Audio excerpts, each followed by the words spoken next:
How to attract money Hindi.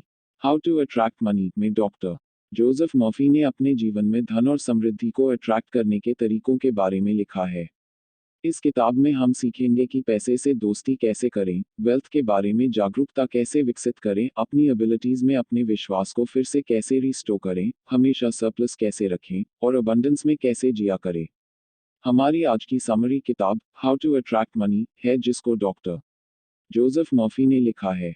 Doctor Murphy का मानना है कि हर इंसान इस धरती पर बढ़ने और मानसिक, आध्यात्मिक, स्पिरिचुअली या भौतिकवादी, मटेरियलिस्टिक तरीके से बढ़ने के लिए आया है।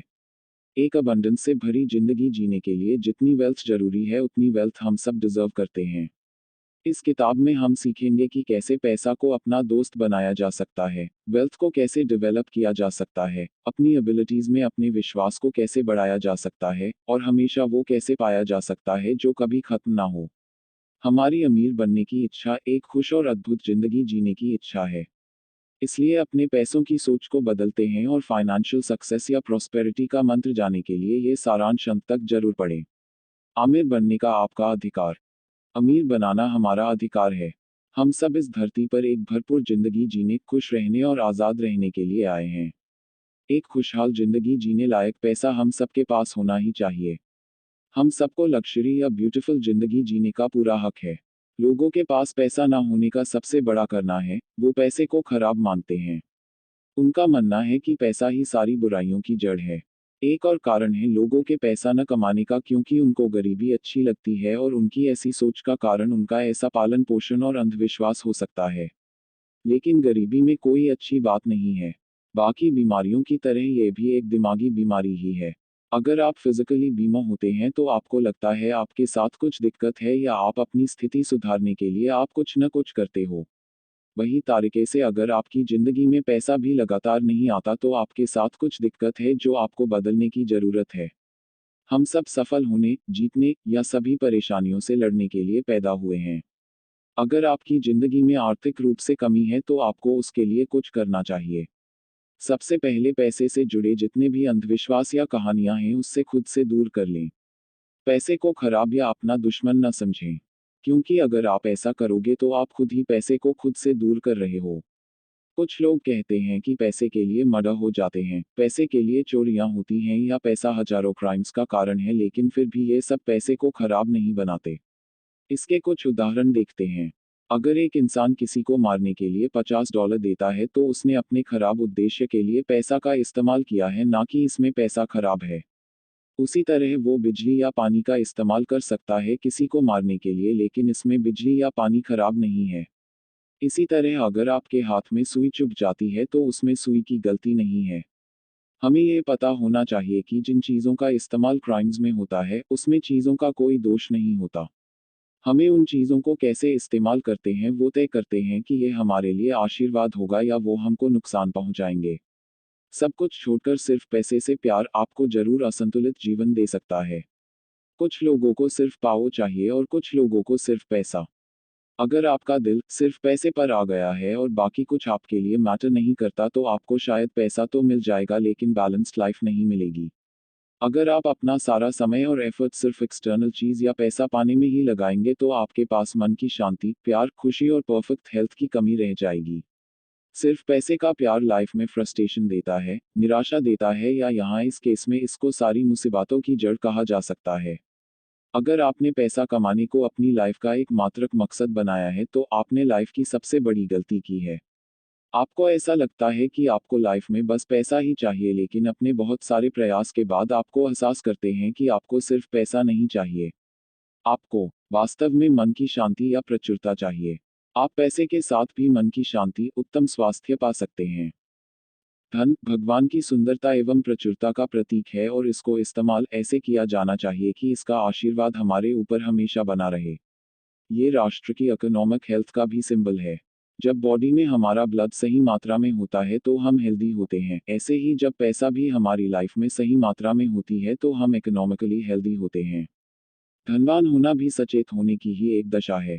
वैज्ञानिक लोग पैसा या दौलत को समुद्र की लहरों से तुलना करते हैं, जिसका मतलब है वो जाती है लेकिन लौट के भी जरूर आती है।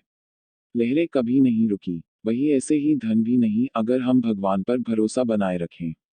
अगर हम अपने अवचेतन मन को हमेशा धन की आपूर्ति देने के लिए प्रभावित करना चाहते हैं तो एक तरीका अपना जा सकता है और वो है सबसे पहले अपने मन को शांत करें। आराम करो। ऐसी स्थिति में जाए जहां आप आधी नींद में हो या सोने वाले हो और फिर शांति से खुद से पूछें, हमारे विचार कहाँ से आते हैं? धन कहाँ से आती है? हमें दिमाग कहाँ से मिलता है? इन सवालों के जवाब में आपको एक ही स्रोत के बारे में पता चलेगा या वो है आध्यात्मिक शक्ति। आप समझ जाओगे कि धन सिर्फ दिमाग की एक दशा यानी अवस्था है। एक वाक्यांश को धीरे धीरे 4 से 5 बार दिन में रिपीट करें, विशेष रूप से सोने से पहले, मनी मेरी जिंदगी में हमेशा बह रही है और एक दिव्य शक्ति मेरे ऊपर हमेशा प्रेजेंट होती है। अगर आप इसे रोज दोहराएंगे तो पैसे का आइडिया आपके दिमाग में अंदर तक उतर जाएगा और आप वेल्थ कॉन्शियस बन जाएंगे। इसका दोहराव बस यांत्रिक रूप से दोहराने से कुछ नहीं होगा। आपको इसको बोलते हुए महसूस करना होगा। दिमागी स्तर पर स्वीकार करना। जो लोग आर्थिक रूप से कमजोर होते हैं उनको शुरू में ऐसे बयानों से कुछ मदद नहीं मिलती, जैसी कि मैं स्वस्थ हूँ, मैं समृद्ध हूँ, मैं सफल हूँ। इस स्टेटमेंट्स कंडीशंस को और ज्यादा खराब कर देते हैं। इसका कारण है कि सबकॉन्शियस माइंड सिर्फ वो ही स्वीकार करता है जो आइडिया और फीलिंग डोमिनेंट यानी दिमाग में हवा होती है। जब वो बोलते हैं कि मैं समृद्ध हूँ तो उनके अंदर कमी यानी अनुभव की भावना ज्यादा मजबूत होती है, ना कि समृद्ध होने की। इसलिए वो खुद से बात करते हैं कि मैं समृद्ध नहीं हूँ, मैं तो गरीब हूँ। कमी की भावना इतनी मजबूत होने से पुष्टि भी कमी को ही बढ़ावा देती है। इसको दूर करने के लिए बिगिनर्स को वो अफर्म करना चाहिए जो कॉन्शियस या सबकॉन्शियस माइंड एक्सेप्ट या सहमत करें। उसके बाद दिमाग में कोई विरोधाभास नहीं होगा। हमारा अवचेतन मन हमारी भावनाओं, हमारे विश्वासों और दृढ़ विश्वास को जैसा है वैसा स्वीकार कर लेगा। हम अपने अवचेतन मन को इस बात की पुष्टि करता है कि मैं व्यस्त रख सकता हूँ, जैसे मैं हर रोज समृद्ध हो रहा हूँ, मेरी दौलत या ज्ञान साथ में बढ़ रही है, मैं फाइनेंशियली आगे बढ़ रहा हूँ। इस तरह की पुष्टि मन में संघर्ष पैदा नहीं करेगा। उदाहरण के लिए, अगर किसी सेल्समैन के पास सिर्फ 10 सेंट्स हैं तो वो आसानी से मान सकते हैं कि उसके पास अगले दिन ज्यादा आ सकते हैं। उसके दिमाग में ऐसा कुछ नहीं आता कि वो अगले दिन भी पैसा नहीं काम सकता। वो ऐसे बयानों में उपयोग कर सकता है, मेरी बिक्री हर दिन बढ़ रही है। उसका ये बयान मानसिक रूप से स्वीकार्य होगा जो उसे वो परिणाम देगा जो वो चाहता है। लेकिन तब भी सच होगा जब वो सोचेगा, बोलेगा या उसे अनुभव करेगा कि भगवान के पास धन की कोई कमी नहीं है। इंसान 3 विचार पर काम करके बेहतरीन परिणाम पा सकते हैं, या वो हैं स्वास्थ्य, धन और सफलता। स्वास्थ्य भगवान की एक गुणवत्ता है। धन भगवान की है जो कभी खत्म नहीं होगी। सफलता भी भगवान की है क्योंकि भगवान हर चीज में सफल होते हैं। एक तरीका है जिससे अद्भुत परिणाम पाए जा सकते हैं और वो है शीशे के आगे खड़े हो जाएं और 5 से 10 मिनट तक दोहराए, स्वास्थ्य, धन और सफलता। एफर्मेशंस जैसे मैं स्वस्थ हूँ या मैं सफल हूँ बोलने की जरूरत नहीं है क्योंकि ये एफर्मेशन मन में भ्रम पैदा करना करती हैं। लेकिन सिर्फ स्वास्थ्य, धन या सफलता दोहराने से बहुत अच्छे परिणाम मिलते हैं। डॉक्टर मर्फी का कहना है कि धन हमारे दिमाग में होती है, और वो इसका एक उदाहरण भी देते हैं। एक युवा लड़का था ऑस्ट्रेलिया का जो डॉक्टर बनाना चाहता था, लेकिन ना तो उसके पास पैसे या ना ही कोई डिग्री थी। अपने खर्चों के लिए वो एक डॉक्टर का कार्यालय साफ करता था, कांच साफ करता है या मरम्मत भी करता था। हर रात जब वो सोने जाता तो वो कल्पना करता था एक वॉल पर डिप्लोमा लगा था जिसमें बोल्ड लेटर्स में उसका नाम लिखा था। वो मेडिकल बिल्डिंग में दीवार पर लगे डिप्लोमा साफ करता था, इसके लिए उसके लिए ये कल्पना करना मुश्किल नहीं था। ऐसा उसे कुछ महीनों तक अनुसरण किया। कुछ समय बाद हमें परिणाम मिलने शुरू हो जाते हैं। एक डॉक्टर को वो लड़का पसंद आया और उस डॉक्टर ने उस लड़के को अपने पास ट्रेनिंग पर रखा लिया या उसे कुछ चीजों की ट्रेनिंग दी। डॉक्टर ने उसे अपने खर्चे पर हाई स्कूल और फिर कॉलेज भी भेजा। ये लड़का आगे चलकर कनाडा का एक बहुत बड़ा डॉक्टर बना। उसके दिमाग में बिल्कुल स्पष्ट छवि इमेज थी जो उसे चाहिए था। उसके पास सपना था क्योंकि उसकी दौलत उसके दिमाग में थी। वो ऐसा सोच सकता था कि मेरे पास तो डिग्री नहीं है, पैसा नहीं है, संसाधन नहीं है, और ऐसा सोचने से उसका सपना शुरू होने से पहले ही खत्म हो जाता है। उसकी दौलत उसके विचार में थी या खुद की आध्यात्मिक शक्ति को इस्तेमाल करने में थी, जिसने उसे और सफल बनाया। डॉक्टर मर्फी का कहना है कि हम जो भी करते हैं वो हमारे आंतरिक विचार, भावनाएं या दृढ़ विश्वास का जवाब होता है। हमारे सारे बाहरी कार्रवाई हमारे मन के आंतरिक आंदोलनों को पालन करते हैं। वो अपना खुद का उदाहरण भी देते हैं या बताते हैं कि वो इमेजिन करते हैं उनकी एक प्रसिद्ध किताब मैजिक ऑफ फेथ का अनुवाद फ्रेंच में हो रहा है, जैसे उनका सपना था। कुछ हफ्ते तक हर रात को सोने से पहले वो खुद को मैजिक ऑफ फेथ किताब का फ्रेंच एडिशन पढ़ते हुए कल्पना करते थे। 1954 में क्रिसमस से ठीक पहले पेरिस के एक प्रमुख प्रकाशक का एक पत्र उन्हें मिला जिसमें उनकी किताब मैजिक ऑफ फेथ को फ्रेंच में ट्रांसलेट करने और सारी फ्रेंच स्पीकिंग कंट्रीज में प्रमोट करने की इजाज़त मांगी गई थी। अंत में उनका सपना पूरा हुआ जिसको उन्होंने जैसा कि रूप में यह भावनाओं और भावनाओं के साथ कल्पना किया था। अगर हमने समझा लिया कि हमारा दिमाग कैसे काम करता है तो हमारे साथ अच्छा ही होगा। सोचना और महसूस करना हमारी नियति होती है। चेतना के ठीक से हम सब कुछ पा सकते हैं। स्वास्थ्य की चेतना हमें स्वास्थ्य देती है और धन की चेतना हमें धन देती है। अगर आप अपने दोस्तों को बताते हैं कि आप एक नया बिजनेस स्टार्ट करने वाले हो तो हो सकता है वो आपको बहुत सारे कारण देगा कि आप कैसे विफल हो सकते हैं। वो आपके दिमाग में विफल होने का डर भी पैदा कर सकता है। लेकिन जब आप जागरूक हो जाते हैं आध्यात्मिक शक्ति के बारे में मेरे जो आपके विचारों का जवाब करता है तो आप दुनिया के सारे रिजेक्शंस को अवॉइड कर देते हैं और आपको पता होता है कि सफल होने के लिए सारी शक्ति या ज्ञान आपके पास है। कुछ लोग हमेशा दूसरे लोगों के बारे में बात करते हैं कि कैसे दूसरे लोगों ने चोरी, बेईमानी या ठगी से पैसा कामया है। जो लोग ऐसे बात करते हैं वो ज्यादा आर्थिक समस्याएं या शारीरिक बीमारी से घिरे होते हैं। शायद उनके साथ के लोग जिंदगी में ज्यादा सक्सेसफुल हो गए या ये लोग पीछे रह गए इसलिए ये लोग अब उन सब लोगों से जलते हैं। कई जगह ये ही उनके पतन का कारण होता है। दूसरे लोगों के बारे में नकारात्मक सोचने या उनके पैसे को देखने से वो अपना खुद की दौलत भी खत्म कर लेते हैं। एक हाथ पर वो ज्यादा पैसे के लिए प्रार्थना करते हैं और दूसरे हाथ पर वो दूसरे पैसे के लिए निंदा करते हैं।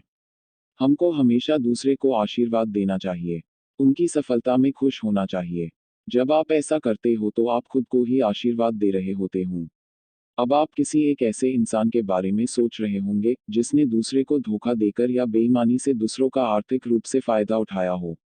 इसका जवाब सिंपल है। जब हम किसी के साथ धोखा करते हैं, चीटिंग करते हैं या फ्रॉड करते हैं तो असल में हम अपने साथ ही वही कर रहे होते हैं।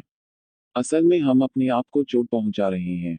हमें नुकसान बहुत तरीके से हो सकता है जैसे कि हेल्थ में लॉस, मन की शांति चली जाना, बीमारी या बिजनेस में नुकसान। जरूरी नहीं है कि नुकसान हमेशा पैसे का ही हो। आप दूसरे को नुकसान पहुंचाए बिना भी अमीर या समृद्ध बन सकते हैं।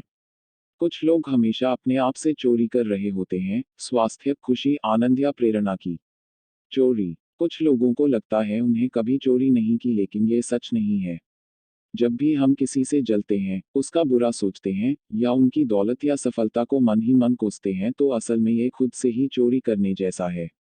अगर आपकी संस्था में कोई प्रमोट होता है तो उसकी खुशी में खुश होना चाहिए।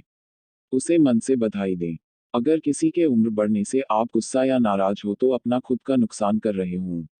अपने घर, बिजनेस या बाकी चीजों के लिए ये प्रार्थना डेली यूज करें। लॉर्ड वो शक्ति है जो सब जगह प्रेजेंट है और वही डिसाइड करता है कि सूरज कब उगेगा और कब ढलेगा।